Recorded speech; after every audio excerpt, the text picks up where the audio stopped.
My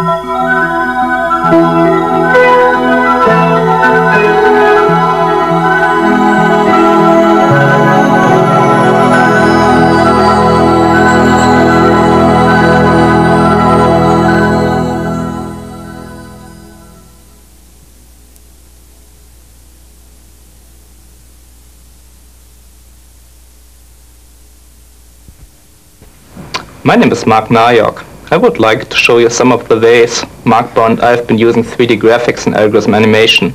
The 3D graphics provides us with an extra degree of freedom in expressing information. We're going to start off by looking at some familiar sorting algorithms. After that, we'll look at some sophisticated algorithms from other domains. In this classical view of insertion sort, each stick represents an element of the array being sorted. The taller the stick, the larger the element. We can see a history of the algorithm by having each stick stamp its color onto the chips plane below, which is pulled forward as execution of the algorithm progresses. And now, using the same representation, let's watch shaker sort.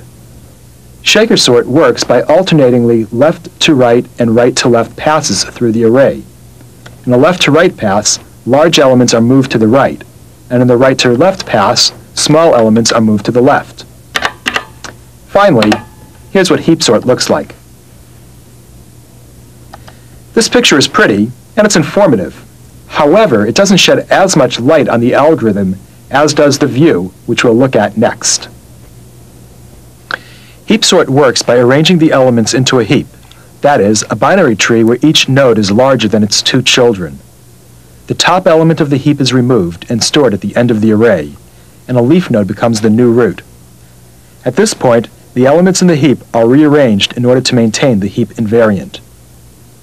A key aspect of the implementation of heap sort is that the array itself can be used to implement the heap. Here, we see the familiar sticks representation of an array being sorted. The children of the element at position I are stored at positions 2i and 2i plus 1. The 3D nature of the view shows the correlation between the heap and the array. Spinning the tree about its vertical axis helps viewers to perceive this correlation.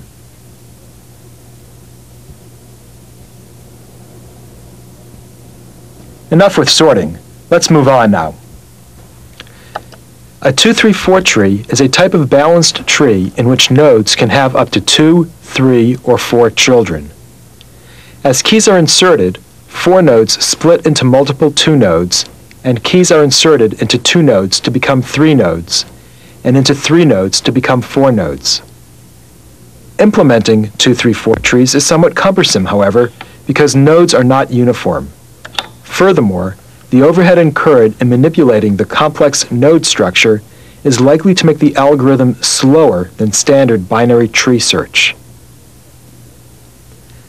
Fortunately, 2-3-4 trees are easy to represent using red-black trees. That is, a binary tree with 1 extra bit per node. The bit indicates whether the node is red or black. In our red-black tree, an edge going into a red node is drawn in red, whereas an edge into a black node is yellow. The nodes themselves are colored by their value. Now let's watch the tree being built from scratch. The transparent tubes are used to show the correspondence between a single node in the 2-3-4 tree and the nodes in the red-black tree representation.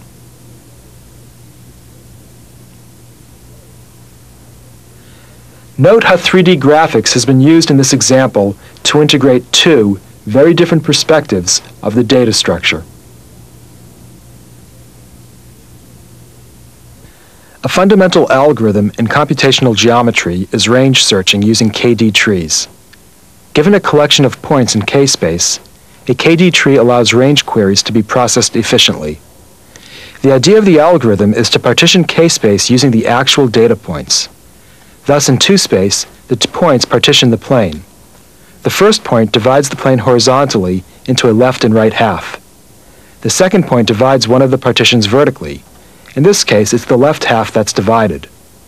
The third point in this data set is to the right of the root point, so it divides the right partition. In general, a horizontal partition is further divided vertically, and a vertical partition is further divided horizontally. This partitioning process induces a tree structure.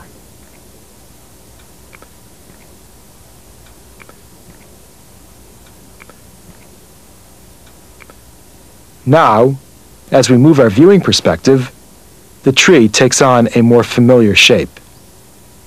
In a 2D tree, nodes at even levels partition the plane horizontally, and nodes at odd levels partition the plane vertically. Mark is now making the partitions even more visible. Range queries are answered efficiently by a standard binary tree walk, with judicious pruning along the way. As with 2, 3, 4 and red-black trees, the 3D graphics is used to unite and reinforce two very different perspectives of the algorithm. When this scene is viewed from the bottom, we can see the point set and the partitioning of the plane. When viewed from the side, we see the 2D tree. And finally, when viewed from the corner, we can see the point set, the 2D tree, and the partitionings, all simultaneously.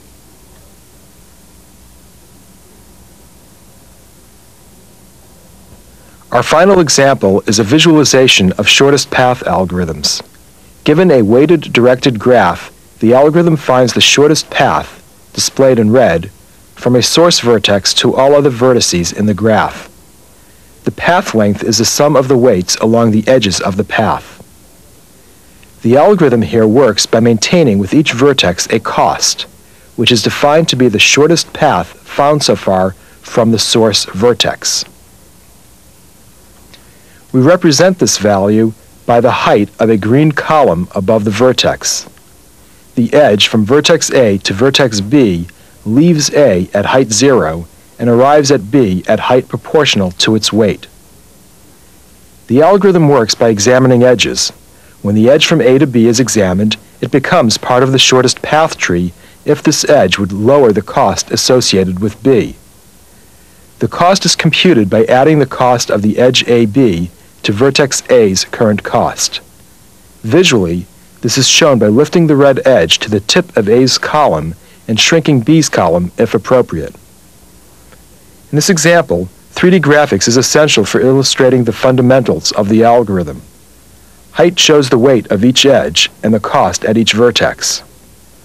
Also, the act of lifting the red edges shows, quite geometrically, how the cost function is computed.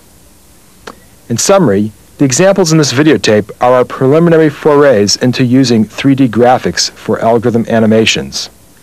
Based on these examples, we believe that it is a valuable technique for helping to understand the working of complex, dynamic, and abstract phenomena, such as computer programs.